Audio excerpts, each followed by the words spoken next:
తిరిగి వార్తలకు స్వాగతం. జిల్లా అధికారుల ఆదేశాల మేరకు రావిపాడు గ్రామంలో 144 సెక్షన్ 305 సెక్షన్ అమల్లో ఉంటుందని తాడేపల్లిగూడెం డీఎస్పీ డిఎస్ఆర్బిఎస్ఎన్ మూర్తి తెలిపారు. ప్రస్తుతం పోలీస్ పికెట్ కొనసాగుతుందని, పోలీసులపై రాళ్ల దాడికి పాల్పడిన వారిపై చట్ట ప్రకారం తీవ్ర చర్యలు తీసుకుంటామని తెలిపారు. రావిపాడులో సైనికోద్యోగికి కేటాయించిన స్థలంపై వివాదం ఏర్పడగా దళితులు అంబేద్కర్ విగ్రహం పెట్టేందుకు ప్రయత్నించారు. సైనికోద్యోగి భార్యపై దాడి చేయగా వివాదం మరింత పెరిగింది. రెవెన్యూ వారు కేటాయించిన స్థలం అది కాదని చెప్పడంతో సైనికోద్యోగి కుటుంబం వారు ఆత్మహత్య యత్నం చేశారు. వివాద సమయంలో పోలీసులపై దళితులు దాడి చేయగా పోలీసులు గాయపడ్డారు. దీంతో జిల్లా కలెక్టర్ సైనికోద్యోగి కుటుంబ సభ్యులతో మాట్లాడి ఎన్నికల కౌంటింగ్ అనంతరం సమస్యను పరిష్కరిస్తామని హామీ ఇవ్వడంతో ఆందోళన విరమించారు. స్థలం కేటాయిస్తామని, అంబేద్కర్ విగ్రహానికి అనువైన ప్రదేశాన్ని ఏర్పాటు చేస్తామని కలెక్టర్ హామీ ఇచ్చారు. సోషల్ మీడియాలో ఉద్రిక్తత పరిస్థితులు సృష్టించేలాగా కథనాలు పోస్టు పెడితే చర్యలు తీసుకుంటామని డీఎస్పీ మూర్తి తెలిపారు. రావిపాడు గ్రామంలో ఈ పలివెల నాగేశ్వరరావు అని చెప్పేసి సుబేదార్ మేజర్, ఈయనకి మార్చి నెల 2024 సంవత్సరంలో ఆర్మీ పర్సనల్స్ కోటాలో అతనికి నివాస స్థలం ఒక 3 సెంట్లు నివాస స్థలము అప్పటి జాయింట్ కలెక్టర్ గారు ఆయనకి మంజూరు చేస్తున్నారు. దాని ప్రకారం అతనికి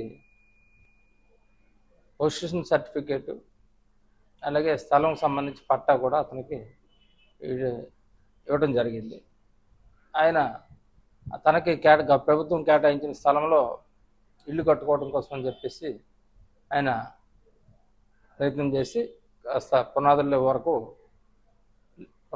వరకు ఇల్లు కట్టుకోవడం జరిగింది.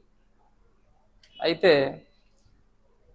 ఈ ఎన్నికల సందర్భంగా కొద్ది రోజులు వాళ్ళు ఆ కన్స్ట్రక్షన్ ఆపేసి ఉన్నారు. ఎందుకంటే ఆఫీసర్లు అందరూ ఎన్నికల్లో బిజీగా ఉంటారని ఒకటి, వాళ్ళ తాలూకా వ్యక్తిగత పరిస్థితుల వలన ఆపేసి ఉన్నారు.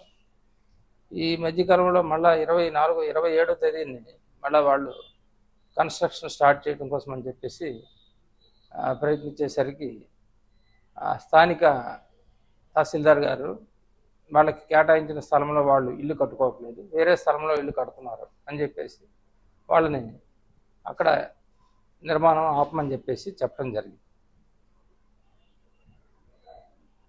కానీ వాళ్ళు మాకు ఇదే స్థలం ఇచ్చారు అని చెప్పి అక్కడ నిర్మాణం చేస్తామని చెప్పేసి వాళ్ళు 28వ తేదీ ఉదయం ఆయన భార్య విజయలక్ష్మి అక్కడ ఇంటి నిర్మాణం కోసం పూనుకోగా అక్కడ స్థానికులైన నివాసులు దళితులు వాళ్ళు ఏదైతే వీళ్ళకి సుబేదార్ మేజర్ కేటాయించిన స్థలాన్ని గతంలో వాళ్ళకి సామాజిక భవనం కట్టుకోవడం కోసం లేకపోతే అంబేద్కర్ విగ్రహం పెట్టుకోవడం కోసం కేటాయించారని చెప్పేసి ఒక వాదన తీసుకొచ్చి వాళ్ళతో ఘర్షణ పడ్డారు. ఆ రోజు ఉదయం ఆ ఘర్షణలో వాళ్ళంతా వచ్చి ఈ విజయలక్ష్మిని అక్కడ నిర్మాణం ఆపమని చెప్పేసి అంటే వాళ్ళు ఆమె ఆపడం మానేయటం వల్ల వాళ్ళు ఘర్షణ పడ్డారు. ఆ ఘర్షణలో సంబంధించి విజయలక్ష్మి ఒక రిపోర్ట్ ఇవ్వడం జరిగింది. ఇప్పుడు తూర్పుగోదావరి జిల్లా వార్తలు. నన్నా యూనివర్సిటీల్లో జూన్ 4వ తేదీ నిర్వహించే కౌంటింగ్ ప్రక్రియలో భాగంగా కౌంటింగ్ హాల్లో నిధులు నిర్వహించే కౌంటింగ్ సిబ్బందికి, కౌంటింగ్ ఏజెంట్లకు తగిన గుర్తింపు కార్డులు జారీ చేయనున్నట్లు జిల్లా కలెక్టర్, జిల్లా ఎన్నికల అధికారి డాక్టర్ కె మాధులతో గురువారం ఒక ప్రకటనలో వెల్లడించారు. కౌంటింగ్ హాల్లోకి నిర్దేశించిన వ్యక్తులను మాత్రమే యూనివర్సిటీ క్యాంపస్లోకి అనుమతించనున్నట్లు తెలిపారు. కౌంటింగ్ సిబ్బందికి, కౌంటింగ్ ఏజెంట్ల కోసం పార్కింగ్ స్థలంలో బస్సులు ఏర్పాటు చేశామని, అక్కడికి చేరుకున్న తర్వాత అక్కడి నుండి జిల్లా ఎన్నికల అధికారి ఆధ్వర్యంలో ఏర్పాటు చేసిన బస్సుల ద్వారా నన్నా యూనివర్సిటీకి తీసుకురావడం జరుగుతుందని అన్నారు. అక్కడ విధుల్లో ఉండే పోలీసులు, రెవెన్యూ అధికారులకు తగిన గుర్తింపు కార్డులు చూపించిన వారికి కేటాయించిన బస్సుల్లో ప్రయాణం చేసే వెసులుబాటు కల్పించడం జరుగుతుందని తెలిపారు. జూన్ 29న జరిగే జాతీయ లోక్ అదాలత్పై తూర్పుగోదావరి జిల్లా ప్రధాన న్యాయమూర్తి, జిల్లా న్యాయ సాధికార సంస్థ చైర్మన్ గంధం సునీత, ప్రభుత్వ శాఖల అధికారులు, బ్యాంకింగ్ రంగ సంస్థల ప్రతినిధులతో సమావేశాన్ని నిర్వహించారు. రాజ్యయోగ్యమైన అన్ని కేసులను పరిష్కరించాలని అన్నారు. Principal senior civil judge M Anuradha, municipal health officer A Vinutna, Kakinada lead జిల్లా manager P Appareddy, K Shyambabu, A Srikanth Babu తదితరులు పాల్గొన్నారు. కాకినాడ రూరల్ పోలీస్ స్టేషన్ ఎస్ఐగా విధులు నిర్వర్తిస్తున్న రవీంద్ర పోలీస్ స్టేషన్లోనే మద్యం సేవిస్తున్న దృశ్యాలు వైరల్ అయ్యాయి. పోలీసు యూనిఫారంలో మద్యం సేవిస్తున్న రవీంద్రకు సహచర సిబ్బంది మద్యం పోస్తున్న దృశ్యాలు వైరల్ అయ్యాయి. గోదావరి డెల్టా సిస్టమ్ పరిధిలో ఖరీఫ్ 2024 పంటకు సంబంధించి ఉన్నతాధికారుల అనుమతితో 3 ప్రధాన కాలువలు గోదావరి తూర్పు, మధ్యమ, పశ్చిమ డెల్టా ప్రధాన పంట కాలువలకు జూన్ 1వ తేదీన ఉదయం 10:30 నీటి విడుదల చేయడానికి నిర్ణయించినట్లు Dhavaleswaram Godavari delta system chief engineer R Satish Kumar గురువారం ఒక ప్రకటనలో తెలిపారు. ఇప్పుడు ఏలూరు జిల్లా వార్తలు. ఏలూరు జిల్లా ఎస్పీ మేరీ ప్రశాంతి పెదవేగి మండలంలో సుడిగాలి పర్యటన చేసి ఎటువంటి అవాంఛనీయ సంఘటనలు ఏర్పడకుండా ఉండేలాగా ఏర్పాటు చేసిన పికెట్లను తనిఖీ చేశారు.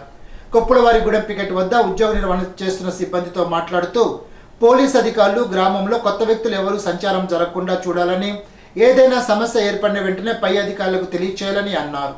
ఉద్యోగ నిర్వహణలో అలసత్వం ప్రదర్శించకుండా జాగ్రత్తతో జూన్ 4వ తారీఖున నిర్వహించే కౌంటింగ్ నేపథ్యంలో ప్రతి ఒక్కరూ ప్రజాహితంగా ప్రజా సంక్షేమం కొరకు ఉద్యోగ నిర్వహణ చేయాలని అన్నారు. మన కౌంటింగ్ కోర్టులో జరగబోతుంది కాబట్టి ఆ కౌంటింగ్ సంబంధించి ఎక్కడెక్కడ సిగ్నేచర్ అరేంజ్మెంట్ చేయాలి, ఎక్కడెక్కడ టికెట్స్ పెట్టాలి, అలాగే ఎవరిని ప్రభుత్వం అందరు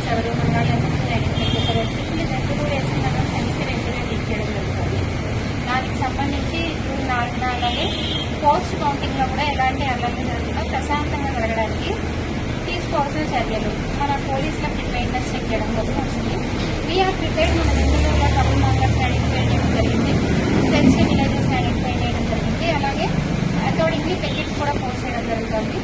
మా విజ్ఞప్తి ఏంటంటే పొలిటికల్ పార్టీస్ కానీ వాళ్ళ ఫాలోవర్స్ కానీ పబ్లిక్ కానీ అలాగే మీడియా కానీ ఆ రోజు కూడా మాతో సహకరించవలసిందిగా కోరుతున్నాము. మన ఎలక్షన్ చాలా చదువుమరుగా ప్రశాంతంగా ముగిసింది. కౌంటింగ్ కూడా అలాగే కౌంటింగ్ తర్వాత రోజులు కూడా ఎవరు ఉద్యోగాలకు గురి కాకుండా పోలీసు వాళ్ళకి సహకరించవలసిందిగా కోరుతున్నాం. ఏలూరు సత్రంపాడులో యువతిపై కత్తితో దాడి చేసిన సంఘటన వెలుగులోకి వచ్చింది. యువతి మృతి చెందగా పీక కోసుకున్న యువకుని పరిస్థితి విషమంగా ఉంది. ఏలూరు ప్రభుత్వ ఆసుపత్రికి తరలించి చికిత్స చూస్తున్నారు. వారు కొంతకాలంగా ప్రేమించుకుంటున్నారు. యువతి ప్రైవేట్ కళాశాలలో ఫ్యాకల్టీగా పనిచేస్తోంది. యువతి రత్నాగ్రాస్ ఏలూరుకి చెందినది కాగా యువకుడు యేసు ముస్నూరుకి చెందినవాడు. ట్రీట్మెంట్ చేస్తున్నారు చూసావా, అది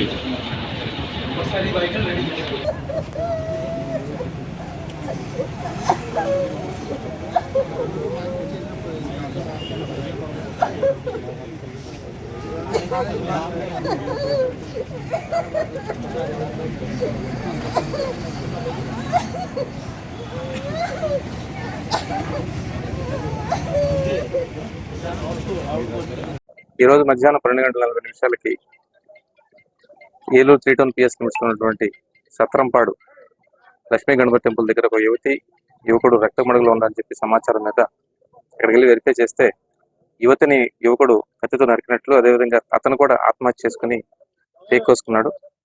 వాళ్ళ యొక్క వివరాలన్నీ దర్యాప్తులో తెలుస్తాయి. వాళ్ళు ఎవరైతే చేశారో చట్ట ప్రకారం వాళ్ళ మీద యాక్షన్ తీసుకుని కేసు రిజిస్టర్ చేస్తారు. ప్రాథమిక దర్యాప్తులో తెలుస్తుంది ప్రేమించుకున్నారని చెప్పేసి. ఈ అమ్మాయి వచ్చేప్పటికి ఎంఆర్సీ కాలనీ, కుర్రోడు వచ్చేప్పటికి ముస్నూరు గ్రామం.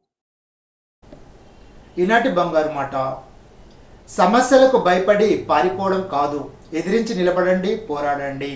స్వామి వివేకానంద. ఈ వార్తలు ఇంతటితో సమాప్తం. తిరిగి బిజినెస్ లో కలుసుకుందాం. అంతవరకు సెలవు. నమస్కారం.